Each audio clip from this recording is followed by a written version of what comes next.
Meus amados, estamos aí entrando em 2014, mais um ano que passa, mais uma vez que viramos o calendário. E nessa história de virar o calendário, muitas mungangas são feitas, né? Eu vi gente pulando as 7 ondinhas, eu vi gente vestindo roupas com, tudo bem, usar branco e tal, mas tem algumas pessoas que realmente acreditam que usar branco vai trazer paz, que usar amarelo vai trazer dinheiro e assim por diante, né? E a gente vê essas histórias que se passam meio, como se diz, meio fantasiosas acerca da virada de calendário. E ao mesmo tempo a gente sabe que a vida continua, a vida é um contínuo, ela não depende de calendários. Se os calendários não existissem, nós continuaríamos a nossa existência da mesma forma. Mas também há uma coisa especial nessa história de virada de ano. Há a sensação de que nós podemos recomeçar, podemos reconstruir, podemos refazer, podemos replanejar. E é muito interessante como a virada de ano afeta as nossas mentes, nos afeta psicologicamente e normalmente de maneira bem positiva, eu diria. Porque quando nós paramos no fim do ano, que tomamos um fôlego para repensar e reconstruir, e paramos e dizemos assim, olha, teve algumas coisas durante 2013 que eu não queria que continuassem na minha vida, que eu queria que fossem diferentes em 2014. Quando eu reconstruo novos planos, ou quando eu retomo velhos planos, isso tudo é extremamente positivo. Só tem uma coisa, nós não podemos esquecer que aquilo que nós vivemos em 2011, 2012, 2013, é ainda parte da nossa história e sempre será, sempre será. Claro que pode sendo modificado a partir das nossas novas ações, a partir dos nossos novos projetos. Onde é que eu quero chegar com isso? Quero chegar no fato de que nós não podemos entrar numa ideia de que todos os sofrimentos do passado vão ser abandonados e jogados lá atrás dentro de uma caverna chamada passado e que eles não vão reaparecer em 2014.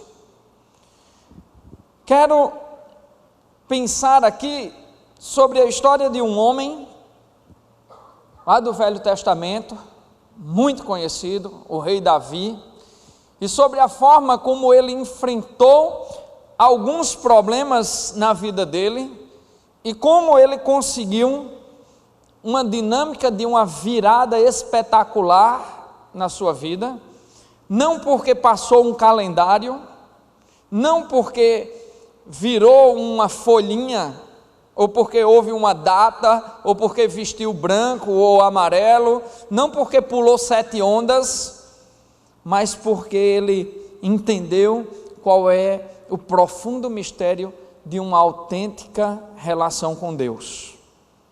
O rei Davi, nesse ponto da história dele, que eu quero tratar aqui hoje, ele já tinha passado por alguns momentos extremamente difíceis em sua vida. Ele já tinha sido rejeitado pelos seus irmãos por ser o menor de todos, o mais franzino e tal. Ele já tinha sido perseguido por Saul, porque o profeta Samuel o havia declarado rei sobre Israel, e Saul, tomado de inveja, porque Davi tinha matado Golias, Davi tinha tido sucesso em batalhas, então Davi passa a ser fortemente perseguido por Saul.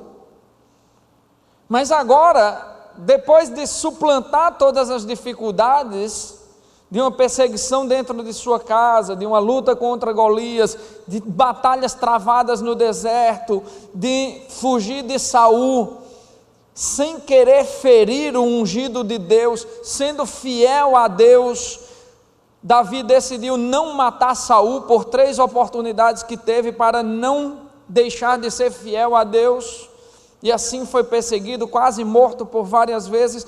Superou tudo isso. Agora Davi comete mais um, talvez o mais grave pecado de todos, quando ele se apaixona por uma mulher chamada Betsaba, uma mulher que era desposada com um amigo seu chamado Urias, um fiel general do seu exército, e ele vai lá, manda Urias para uma guerra, vai lá, tem relações com a mulher de Urias, engravida a mulher de Urias, traz Urias de volta, para que Urias se deite com Betsaba e pense que o filho é seu. Mas a fidelidade que Urias tinha a ele, ao rei Davi e aos seus companheiros de exército, fez com que Urias não se deitasse com a sua esposa. E quando Davi viu aquilo, mandou Urias para um fronte de batalha, provocou a sua morte. Em última instância, Davi assassinou Urias para não ter a repercussão que ia haver, para não assumir uma responsabilidade diante dos fatos que fez. O profeta Natã chama a atenção dele. O profeta Natã, de uma maneira muito sutil, muito sábia, conta o caso a Davi, e Davi diz: olha, um homem que comete tal tipo de coisa deveria ser morto. Natã olha para ele e diz: rei Davi, quem cometeu todas essas coisas foi você. Aquele homem se desmancha em pranto, decide então compensar Betsaba de alguma maneira, diz que então o próximo rei, o rei que assumirá o seu trono, será o filho de Betsaba, Salomão. Só que ele tinha um outro filho chamado Absalão, que naturalmente teria direito ao trono. E é aí onde começa o ponto da história de Davi que eu quero tocar. Absalão, entendendo que tinha direito ao reino, a ser rei de Israel, começou uma série de infâmias. Está lá em 2 Samuel, no capítulo 15 em diante. Começa uma série de ardis políticos para ganhar a simpatia do povo de Israel e destronar seu pai.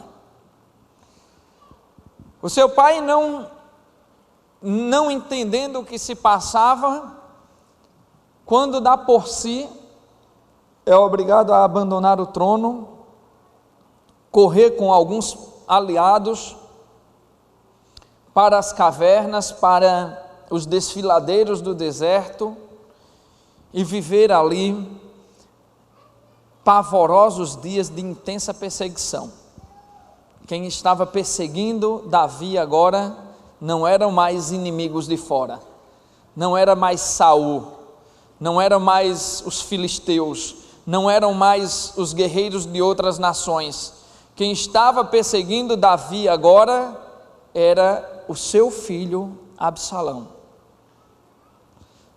Mas Absalão conseguiu formar um conjunto de intrigas tão forte contra Davi, tão poderoso contra Davi, que a perseguição passa a vir de todos os lados. E aí, no meio desse tormento todo, Davi escreve um belíssimo salmo, um salmo que é o que eu quero comentar com vocês hoje, um salmo que nos ensina a viver diante dos problemas e a ter uma intensa relação com Deus. Eu queria que vocês abrissem agora suas Bíblias no Salmo 3, no Salmo 3, e nós vamos ler o Salmo inteiro.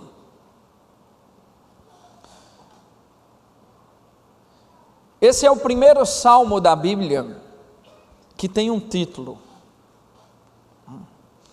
Esse Salmo, ele faz parte de um conjunto de salmos que foi escrito por Davi. Esse conjunto de salmos, são 14 salmos que compõem esse conjunto, que se inicia pelo Salmo 3. Esse salmo é várias vezes citado no Novo Testamento, principalmente no livro de Atos dos Apóstolos, e como eu disse, ele é o primeiro salmo da Bíblia que tem um título, e o título que Davi deu a esse salmo é A Hora Escura. A Hora Escura. Era assim que Davi enxergava a sua própria vida naquele momento. Davi, quando perseguido, disse: olha, mandem de volta a Arca da Aliança, porque na fuga dele de Jerusalém, ele levou a Arca da Aliança. Ele disse: mandem de volta a Arca da Aliança para dentro de Jerusalém. E se for da vontade de Deus, eu voltarei àquele lugar. Se não for, eu morrerei dentro das cavernas. Aquela hora era uma hora de extrema dificuldade para Davi. E no meio desse conflito todo, ele escreve o seguinte: Senhor, são muitos os meus adversários, muitos se rebelam contra mim. São muitos os que dizem a meu respeito: Deus nunca o salvará. Mas tu, Senhor, és o escudo que me protege, és a minha glória e me fazes andar de cabeça erguida. Ao Senhor clamo em alta voz, e do seu santo monte ele me responde. Eu me deito e durmo, e torno a acordar, porque é o Senhor que me sustém. Não me assustam os milhares que me cercam. Levanta-te, Senhor, salva-me, meu Deus, Deus meu. Quebra o queixo de todos os meus inimigos, arrebenta os dentes dos ímpios. Do Senhor vem o livramento, a tua bênção está sobre o teu povo. Amém? Queridos, aqui eu quero compartilhar com vocês algumas questões. Davi, dentro de todo esse contexto histórico que eu narrei agora, ele estava vivendo uma coisa que muitas vezes nós também vivemos: problemas. E se você parar para olhar, 90% ou mais dos nossos problemas tem a ver com a nossa relação com as pessoas. Porque quando nós passamos por problemas tipo problemas financeiros, são relações com as pessoas, problemas de intriga são relações com as outras pessoas. Eu acho que a única coisa que não está relacionada com problemas que não estão relacionados com o convívio são doenças, mas o resto, basicamente, todos os nossos problemas estão relacionados com pessoas. E é uma das coisas que eu quero falar hoje, que para mim é o principal desse salmo, é entender a partir da situação que Davi viveu e daquilo que ele escreveu nesse salmo, nesta oração, como me relacionar com as pessoas diante de problemas. Como me relacionar com esses problemas diante de todas as expectativas que eu tenho para um ano novo. Porque seria muita tolice chegar na primeira quarta-feira do ano e perguntar assim: quem quer ser feliz? Óbvio, todo mundo quer. Quem quer ter alegrias em 2014? Todo mundo quer. Quem quer saúde, paz, felicidade dentro de casa em 2014? Ora, lógico, não tem nenhum insano aqui que não quisesse isso. Mas, se formos sinceros e olharmos para tudo que estamos vivendo, nós vamos dizer assim: os meus problemas conjugais, infelizmente, não se acabaram dia 31 de dezembro. Os meus problemas financeiros, infelizmente, não se acabaram dia 31 de dezembro. Os problemas de mágoa dentro do meu coração, infelizmente, não se acabaram dia 31 de dezembro. Os problemas relacionais que eu tenho com meus pais, com meus primos, com meus tios, não se acabaram ali. As frustrações que eu tenho, as mágoas, as síndromes do pânico, as depressões, os problemas psicossomáticos que eu carrego não se acabaram em 31 de dezembro. Então, como é que eu vou conviver com isso daqui para frente? A primeira coisa que eu vejo nesse salmo, e os salmos, o livro dos Salmos é um livro que eu gosto de maneira especial, porque é um livro em que o homem fala com Deus, é um livro em que, inspirados por Deus, os seus autores demonstram toda a sua humanidade. Então, nesse Salmo 3 aqui, intitulado A Hora Escura, eu vejo 4 pontos que são fundamentais para que nós consigamos, não um 2014 melhor, mas um futuro mais especial, um futuro mais perto de Deus. Primeiro, a primeira coisa que eu vejo nesse salmo, um pecador contando o seu problema a Deus. Aqui Davi diz: Senhor, muitos são os meus adversários, muitos se rebelam contra mim, são muitos os que dizem a meu respeito, Deus nunca o salvará. Davi estava cercado agora não só de adversários, mas de pessoas extremamente pessimistas, e talvez um pessimismo que tenha atingido seu próprio coração. Aquela ideia que às vezes a gente passa de que Deus não está ouvindo, aquela ideia que às vezes a gente passa e tem a sensação de que Deus nos abandonou. E sabe, essa ideia, essa dor é tão humana, tão comum, tão corriqueira, que o próprio Cristo crucificado disse essas palavras: Senhor, Senhor, por que me abandonaste? Cristo, sendo Deus, mas sendo plenamente humano, experimentou a sensação do abandono na cruz.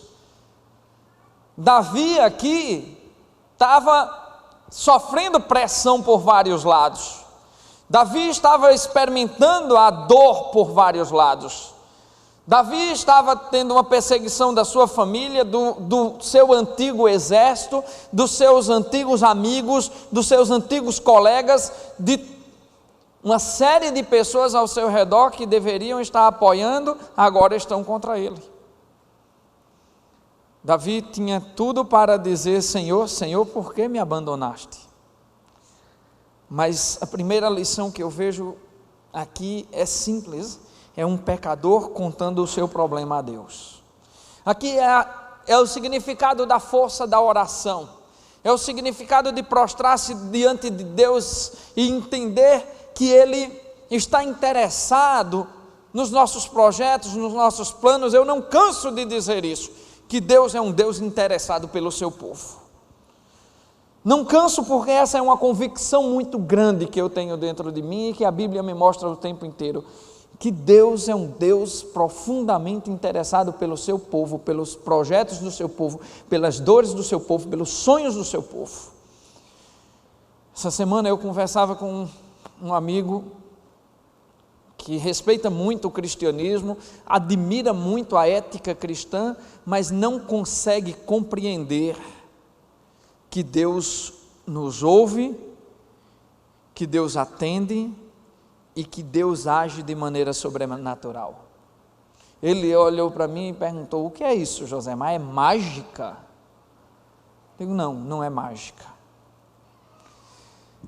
Não se trata de mágica, se trata do Deus soberano que fez os céus e a terra apenas com palavras. Se trata de um Deus que colocou ordem em tudo o que há no universo, apenas dizendo: faça-se. E aquilo que ele disse, faça-se, se fez. Estou falando de um Deus que a filosofia tentou destruir, que a força militar de alguns exércitos tentou destruir, que a ciência tentou destruir no meio da modernidade, e que nenhum dos argumentos científicos, militares ou filosóficos conseguiu, em ponto nenhum, dizer: esse Deus não existe. Muito pelo contrário, eu estou falando de um Deus que se manifesta e se revela de maneira extremamente individual para todos os que creem e o que buscam. Quando eu olho Davi nesse salmo de uma maneira tão forte, tão especial, buscando a Deus e contando a Deus os seus problemas, eu não vejo um homem perfeito, eu não vejo um homem melhor do que eu não vejo um homem canonizado, eu não vejo um homem entronizado, eu vejo um pecador como eu, como você, e isso me anima, porque esse pecador foi chamado o homem segundo o coração de Deus. Mas um homem segundo o coração de Deus, não porque foi perfeito, mas um homem segundo o coração de Deus porque buscou a Deus em todos os momentos. Estava passando por uma aflição? Estava, orou. Estava festejando em outros momentos? Estava, orou. Sabe o que eu retiro desse ponto aqui, desse salmo, quando eu falo sobre um Deus, um pecador contando o seu problema a Deus? Eu vejo algo de mão dupla aqui. Eu vejo um Deus interessado na voz de um pecador, e vejo um pecador que entende que precisa de Deus. Primeira coisa que eu digo a você para 2014, aliás, para o resto de sua vida, para o seu futuro: você precisa de Deus, isso é muito evidente, mas o bom é saber que esse Deus que você precisa está atento à sua oração. Um pecador contando o seu problema a Deus. Conte seu problema a Deus. Conte o motivo de suas lágrimas a Deus. Conte também o motivo de suas festas a Deus. Conte o que se passa na sua vida a Deus. Não é porque Deus não saiba, é porque Ele está interessado em ouvir de você. Quando lá em Gênesis Ele diz: Adão, o que foi que tu fizeste? Por acaso você comeu da fruta que eu disse que não era para comer? É óbvio que Deus sabia o que Adão tinha feito, e Deus sabia de toda a história, mas Deus estava interessado em ouvir a voz do pecador. Deus está interessado em ouvir a nossa voz. Pecadores podem falar com Deus, sim. Pecadores não precisam de intercessores, pecadores não precisam de mediadores, pecadores não precisam de nada, porque entre nós e a cruz do Calvário não há obstáculos. Porque Paulo diz a Timóteo, lá na sua segunda carta: há um só Deus e um só mediador entre Deus e os homens, a saber, Jesus Cristo, o nosso Senhor. Nessa época Davi ainda não tinha Jesus Cristo, o véu ainda não havia sido rasgado, o véu ainda estava intacto, mas agora nós temos um véu rasgado de cima a baixo, nós temos o Santo dos Santos aberto, nós temos a intercessão de Cristo. Conte a Deus o seu problema, conte a Deus as suas alegrias, conte a Deus a sua vida. Pode parecer pequeno, pode parecer insignificante, pode parecer sem sentido, mas acredite numa coisa: Deus lhe ouvirá. Deus lhe ouvirá. E é justamente isso que Davi diz na segunda parte desse salmo, nos versículos 3 e 4, quando ele diz: mas tu, Senhor, és o escudo que me protege, és a minha glória e me fazes andar de cabeça erguida. 4, ao Senhor clamo em alta voz, e do seu santo monte ele me responde. Se nos 2 primeiros versículos eu vejo um pecador contando o seu problema, nos versículos 3 e 4 vejo a convicção de uma resposta positiva.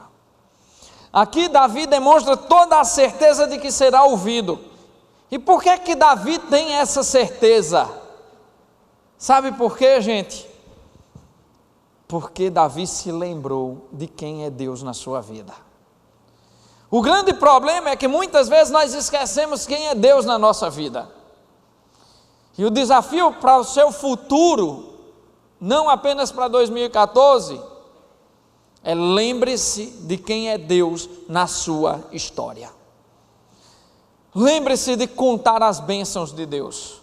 Lembre-se de olhar como Deus participou da tua história. Olha para trás e vê quem é Deus na tua história. Como Ele te trouxe até aqui, como Ele te amparou até aqui, como Ele cuidou de você até aqui, como Ele fez com que todas as coisas ao seu redor cooperassem para você estar aqui hoje. Eu me lembro quando eu não era nem cristão ainda, fazendo presepada, bêbado, dirigindo carro em alta velocidade, completamente embriagado, não uma, não duas, não três, não sei quantas vezes. Deus me livrou, inclusive me livrou em acidentes terríveis que eu sofri, e hoje eu olho assim e digo, naquela época meus olhos estavam fechados, mas hoje eu posso olhar com toda a convicção, quando minha fé se abala, quando meu coração dói, quando eu tenho a tendência a dizer: Senhor, Senhor, por que me abandonaste? Eu olho para a minha história e vejo que Ele continua cuidando de mim. Essa necessidade de lembrar-se do que Deus fez, essa necessidade de reconhecer, de ser grato a Deus pelo que Ele fez até hoje, ela não tem só a ver com o teu passado, tem a ver com o teu futuro. Porque as pessoas que cercavam Davi, os inimigos de Davi, diziam: Davi, teu Deus nunca te salvará, tu estás esquecido, tu saíste do teu palácio, Davi, tu saíste do teu trono, Davi, tu perdeste teu poder, Davi, tu estás na sarjeta, Davi, tu és um desgraçado, Davi, e o teu Deus não pode fazer nada por você. E ele diz: não, a história não é assim não, o meu Deus me ouve, o meu Deus cuida de mim, porque eu tenho uma história com esse Deus, e eu conheço o Deus que me trouxe até aqui. Quando aqueles amigos de Daniel, Sadraque, Mesaque e Abednego, estiveram diante da fornalha acesa, tiveram uma oportunidade de dizer ao rei Nabucodonosor: rei, nós vamos nos prostrar e te adorar, para que tu não nos lance na fogueira. Mas eles não disseram isso. Eles disseram: caro rei,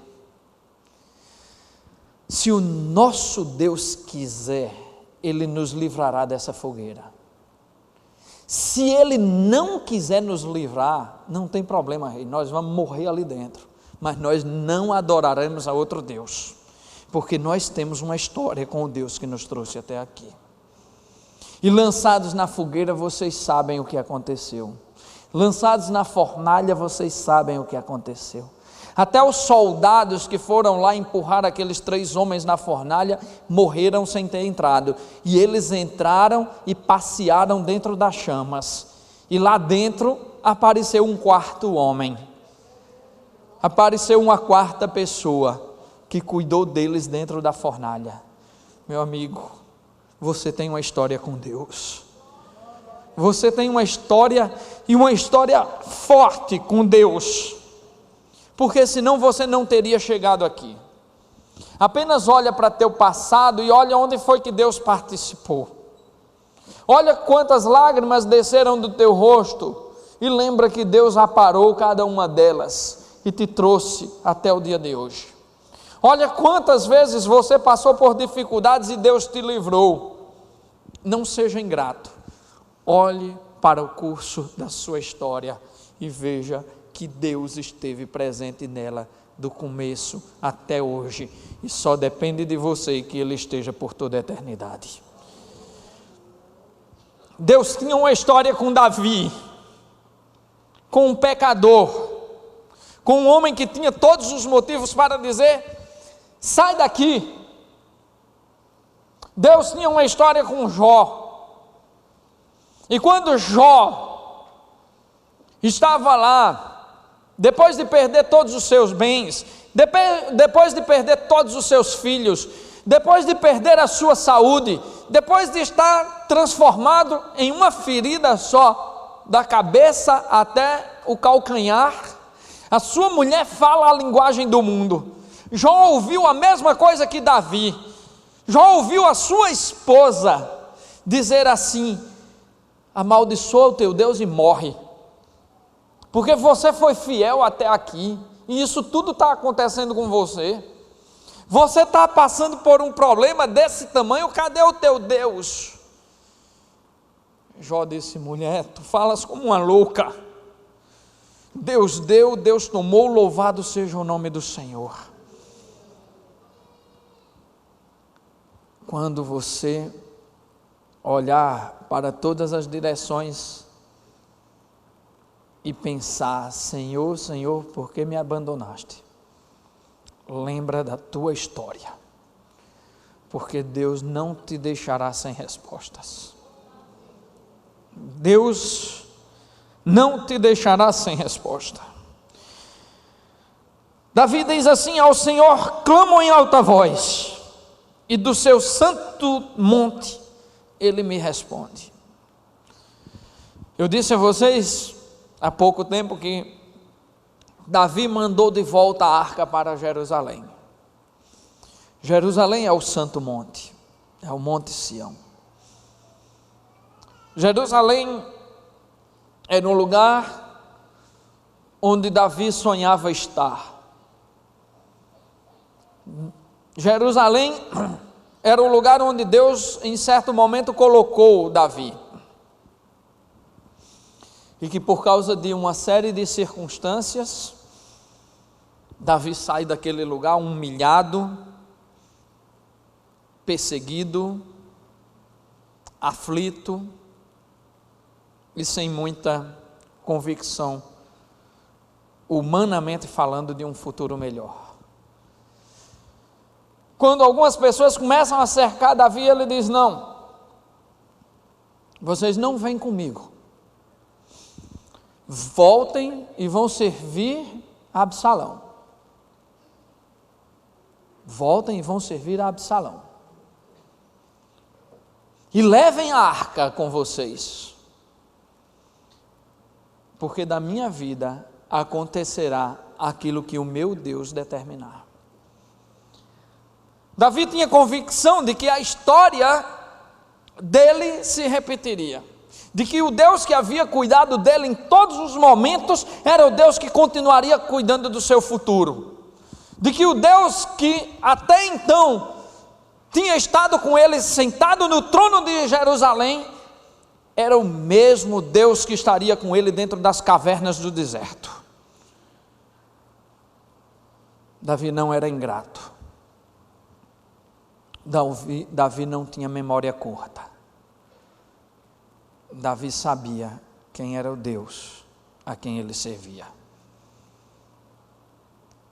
E eu vou contar uma coisa maravilhosa para vocês, que vocês sabem, mas às vezes a gente esquece. o Deus de Davi, aquele que estava sentado no trono de Jerusalém, aquele que caminhou com ele nos desfiladeiros e cavernas do deserto, o Deus que entrou na fornalha com os amigos de Daniel, o Deus que fechou a boca dos leões, o Deus que parou o sol para Josué lutar, o Deus que abriu o mar vermelho para o seu povo passar no meio, vive e está com você, hoje e sempre. Esse Deus tem história com você. Lembre-se da história. Lembre-se de um Deus que se interessa por você. Tenha convicção de que Ele vai lhe responder no momento certo. Porque ao Senhor clamo em alta voz, e do seu santo monte Ele me responderá. Ele não nos deixa sem resposta. Do seu santo monte Ele nos responderá. Vi um pecador contando o seu problema a Deus. Vi a convicção da resposta positiva. Vi também nesse salmo uma estranha paz de espírito tomando conta do coração de um pobre pecador. Davi, no meio de toda essa turbulência, diz assim: eu me deito e durmo e torno a acordar, porque é o Senhor quem me sustém. Não me assustam os milhares que me cercam. O versículo 6 reforça o versículo 1 e 2, quando ele diz que muitos inimigos estão próximos a ele. O versículo 6 dá um detalhe a mais. Além de dizer que são milhares de inimigos, ele diz que são inimigos que me cercam. Ele fala de um problema que está muito perto, de um problema que está cercando, que está próximo, de um problema que o perturba, mas que não lhe tira o sono. Aqui Davi se mostra um homem plenamente confiante. Aqui eu me lembro de Paulo, quando lá na carta aos Filipenses, diz que a paz de Deus que excede a todo entendimento tomará conta dos vossos corações e das vossas almas. Davi diz: eu me deito, eu durmo e me acordo, porque é o Senhor quem me sustém. Ele não fala de um homem que se deita e bola na cama para um lado e para o outro, preocupado com o amanhã. Ele não fala de um homem que tem insônias e que não consegue dormir porque tem uma conta para pagar, ou porque tem um problema com o filho, ou porque o filho está drogado, ou porque o salário não saiu, ou porque o mundo está acabando debaixo dos seus pés. Davi está cercado por milhares, cercado. Davi está perseguido, mas ele diz: eu me deito, eu durmo, eu me acordo, por uma razão só, porque tem um Deus que toma conta de mim. A convicção de Davi é tão forte, que a espada do seu inimigo não o assusta, que a espada do seu inimigo não lhe tira o sono. A convicção de Davi era tão forte, que dizia: se eles vierem aqui e arrancarem minha cabeça enquanto eu durmo, essa é a vontade de Deus, e estará feita, porque eu confio no Deus que me trouxe até aqui. Davi relembra a sua história de novo aqui. É impossível alguém ter uma fé dessa natureza, se não souber olhar para trás, e não souber reconhecer tudo o que Deus fez em sua vida. Queridos, eu sou de uma época dentro da igreja, que para se ter um testemunho era obrigado a se ter uma desgraça na vida. era obrigado a se ter uma desgraça na vida. Você não tinha um testemunho se você não tivesse sido drogado, se você não tivesse tido um acidente, um câncer, AIDS, não sei o que, se não tivesse um desmantelo, como diz Gessie Quirino, um desmantelo bem desmantelado na sua vida, você não tinha um testemunho para contar. Mas eu vou dizer uma coisa a você, meu amigo, minha amiga, como diria Edir Macedo, meu amigo, minha amiga, Deus age nas pequenas coisas. Tem uma história que eu já contei aqui, mas eu não me canso de contar, de uma irmã muito querida que uma vez chegou na escola bíblica contando que Deus tinha dado um livramento gigantesco por causa de um acidente de carro. Um bêbado veio, bateu nela no caminho da escola bíblica, o carro dela virou, ficou com as 4 rodas para cima, e ela chegou para assistir a aula e disse: olha, isso foi um milagre e tal, e toda empolgada. Eu digo: minha irmã, não é querendo desfazer do seu milagre não, mas Deus me fez um milagre muito maior do que o seu hoje. Ela fez: que foi que aconteceu? Digo: nada, eu vim para casa, passei por todo canto, nenhum bêbado bateu em mim, não furou o pneu do meu carro, não me machuquei, o meu carro chegou aqui com os 4 pneus para baixo, direitinho. E onde está o milagre? Está nisso, minha irmã, que nada me aconteceu, que Deus toma conta de mim quando eu não estou olhando, que Deus está tomando conta de mim, e que quando eu esqueço do meu Deus, Ele não esquece de mim. Isso é que é lindo. E essa convicção Davi tinha muito forte, por isso ele dizia: nada abala meu sono, eu me deito, eu durmo, eu acordo, por uma razão só, porque o meu Deus me sustém, porque o meu Deus cuida de mim, porque o meu Deus é Deus o tempo inteiro. Mais tarde, lá no Salmo 50, ele diz: sou pobre e necessitado, mas Deus cuida de mim. Não tarde, Senhor, vem, Senhor.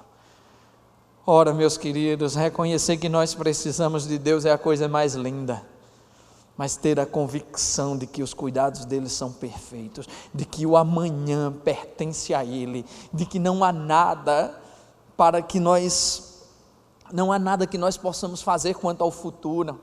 Sabe, eu me lembro de Jesus Cristo aqui no Sermão da Montanha, quando ele diz: olhem as aves do céu, elas não plantam, elas não ajuntam em celeiros, e mesmo assim Deus não deixa que lhe falte o alimento. Olhai os lírios do campo, nem Salomão em toda a sua glória se vestiu como um deles. Acaso Deus cuidaria da erva que está no campo e que amanhã será lançada ao forno, e não cuidaria dos seus filhos? Homens de pequena fé. Basta cada dia o seu próprio mal. Jesus termina. Entregue a Deus, é o que Davi está dizendo e fazendo. Eu me deito, eu durmo, eu acordo, porque o meu Deus me sustém. Simples assim. Confia, entrega, diz a Ele: Senhor, a minha vida te pertence. Senhor, o meu futuro é teu. Senhor, a minha história é uma história de bênção. Por que o meu futuro não seria? Tu me livraste de tantas coisas terríveis, por que tu não cuidarias do meu futuro? Agora, Senhor, tem uma coisa: se for para me lançar na fornalha, lança, mas eu não deixarei de te adorar. Essa é a convicção que Daniel tinha, essa é a convicção que Davi tinha. Por isso Davi dormia e não ficava balançando na sua cama de um lado para o outro. E olha, eu tenho certeza absoluta que nessa época, pelo menos, Davi não estava dormindo em nenhuma king size, não estava dormindo em colchão de molas, como é que chama? Daquelas molas ensacadas. Não, Davi estava dormindo dentro de cavernas e nos desfiladeiros de um deserto. E aí ele diz, eu vou repetir de novo, porque isso é muito forte e muito lindo. Me deito, durmo e me acordo, porque o Senhor me sustém. Essa confiança é que faz o nosso futuro brilhar. Essa confiança é que nos dá paz. Sabe, aqui eu vejo na prática o conselho que Jesus vai dar lá no Sermão da Montanha e que Paulo vai dar lá na carta aos Filipenses. Não andem ansiosos por coisa alguma.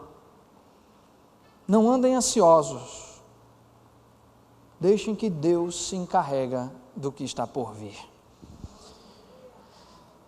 A quarta coisa que eu vejo, a quarta e última coisa que eu vejo nesse texto, é a vitória e bênção de Deus. São as únicas coisas que interessam aquele pobre pecador. Meus queridos, olha como esse salmo termina, especialmente o versículo 7, olha que coisa meio maluca que Davi diz aqui. Se me dissessem que esse salmo foi escrito por Anderson Silva, eu acho que eu acreditaria, porque ele diz assim: levanta-te, Senhor, salva-me, meu Deus, quebra o queixo de todos os meus inimigos, arrebenta os dentes dos ímpios. Tá danado, parece coisa de lutador de vale tudo. Quebra o queixo e arrebenta os dentes. Caramba, eu fiquei olhando, eu digo, meu Deus, o que é isso, né? A Bíblia está repleta desses chamados salmos precatórios, onde o salmista pede a Deus uma vingança contra os seus inimigos. E aqui Davi estava fazendo isso. Davi estava pedindo a Deus uma vingança contra os seus inimigos. Por quê? Porque Davi não aceitava outra coisa que não fosse a vitória. E até tem um hino de Cassiane, né, que ela, muito bonito por sinal, que ela diz que com Cristo é vencer ou vencer. E aqui Davi toma posse dessa história da vitória. E diz, Senhor, vai lá e quebra o queixo dos meus inimigos e arrebenta os dentes dele. É óbvio que não estamos vendo aqui um Deus pugilista, um Deus que vai lá para machucar os inimigos, mas Davi queria ser vitorioso. Davi queria, mas tem uma coisa aí nessa história, uma coisa muito profunda. Davi queria ser vitorioso. Davi demonstra sua humanidade e até a sua ira nesse versículo, mas ele entrega também completamente os seus inimigos na mão de Deus. Ele não pede para que seus inimigos se dobrem aos joelhos dele, ele não pede para fazer a própria justiça, ele diz, Senhor, faz assim e assado. Certo que ele pede de uma maneira extremamente humana, e aí é quando a gente diz, a beleza dos salmos, é isso que eu acho lindo, é que os salmistas são homens falando com Deus, e através da oração desses homens, das canções desses homens, Deus fala conosco. E aqui eu entendo o seguinte, que Davi está dizendo, Senhor, eu não aceito outra coisa que não seja a vitória. Sabe por que eu não aceito? Porque eu creio em Ti, porque eu tenho uma história contigo, porque eu não admito que esses problemas venham me vencer. Eu não quero aceitar que essa coisa me derrube. Eu não quero aceitar que as minhas aflições sejam maiores do que eu. Porque nada de fato é maior do que o Deus a quem nós servimos. Davi tinha uma consciência tão firme do Deus a quem estava servindo, que ele diz, lá no versículo 3, assim, eis a minha glória. E o que ele está dizendo aqui, quando diz eis a minha glória, ele está dizendo que servir a um mestre como Deus é realmente a única coisa que nos glorifica e que nos faz ter algum sentido para a vida. Davi tinha ciência disso. Então ele não disse, Senhor, me entrega aos meus inimigos, Senhor, me faz vencer os meus inimigos, Senhor, derrota os meus inimigos, mas ele diz, com palavras não muito dóceis, né? Mas ele diz, Senhor, eu entrego a vida dos meus inimigos em tuas mãos, e faz com ele aquilo que considerares justo. O que acontece aqui é que muitas vezes nós fazemos orações como as de Davi, orações equivocadas, mas tudo que nós queremos no fim é que Deus cumpra a sua vontade. Mas aí o versículo 8 encerra o salmo e redime as palavras de Davi. Ele diz: do Senhor vem o livramento, a tua bênção está sobre o seu povo. Aqui Davi substitui o eu pelo teu povo. Aqui Davi não fala mais de uma bênção para ele mesmo. Notem que muda tudo. Davi não fala mais do meu povo, Davi não fala mais do eu, não fala mais de mim. Davi fala: a tua bênção está sobre o teu povo. Davi entende então o seguinte, que aqui é como se Davi dissesse assim: Senhor, eu não quero nenhuma vitória que não venha de ti. Não quero nenhuma vitória que não venha de ti. E ponto. Assim ele termina o salmo. Preciso de tua bênção sobre o teu povo. Eu preciso que a tua bênção atinja a mim, mas também ao teu povo. Davi não estava apenas pensando em si como um indivíduo agora. Até então, ele tratava de sua relação com Deus, da sua perseguição, das suas dores. Mas aqui ele diz: Senhor, a tua bênção está sobre o teu povo. E eu sou apenas isso, parte do teu povo. E como parte do teu povo, quero receber a tua bênção, junto com todos. Paulo nos esclarece muito bem esse trecho, quando lá em Efésios ele diz que nossa luta não é contra a carne, nem contra o sangue, mas contra todas as potestades e principados. Queridos, talvez na humanidade de Davi ele não tenha conseguido expressar-se corretamente, pelo menos não politicamente correto de acordo com as palavras de hoje.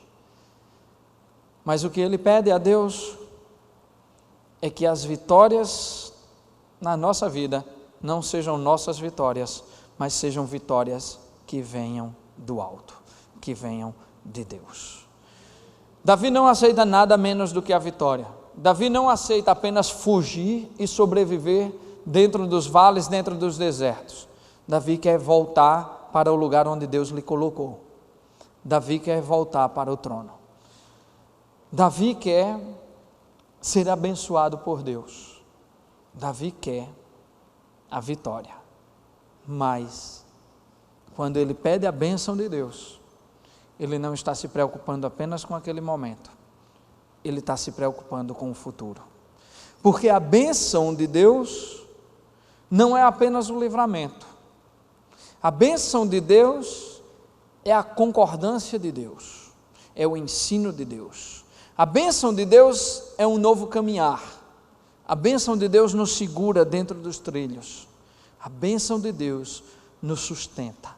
A bênção de Deus não é apenas para o presente. A bênção de Deus é para a vida. Porque a bênção de Deus não sai de cima de nós.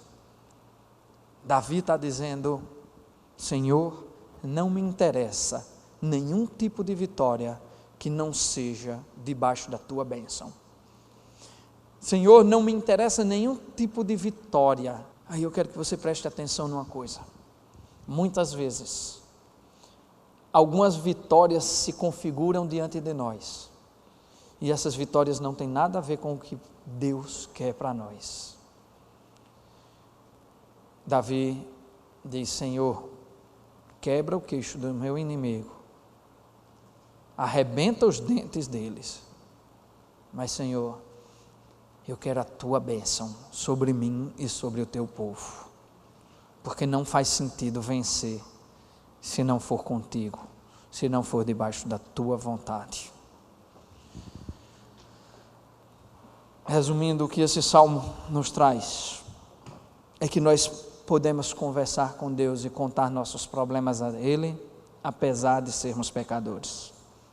É que nós podemos ter a convicção de que Ele nos responderá, porque Ele tem uma história linda e muito profunda conosco. que uma estranha paz tomará conta dos nossos corações na hora que ouvirmos a voz desse Deus. E assim nós deitaremos, dormiremos e acordaremos, porque Deus continuará tomando conta de nossas vidas. E finalmente, não nos interessa nenhuma vitória que não venha de Deus, porque vitória sem Deus não é vitória, é engano, é cilada, é tolice. Nossas vitórias precisam ser abençoadas por aquele que cuida de nós. Medite no Salmo 3 durante todo o ano. Traga esse salmo para a sua vida. Faça com que ele seja verdadeiramente o resplandecer da glória de Deus sobre você. Porque, como eu disse no começo, termino agora dizendo da mesma forma, Deus está interessado em você.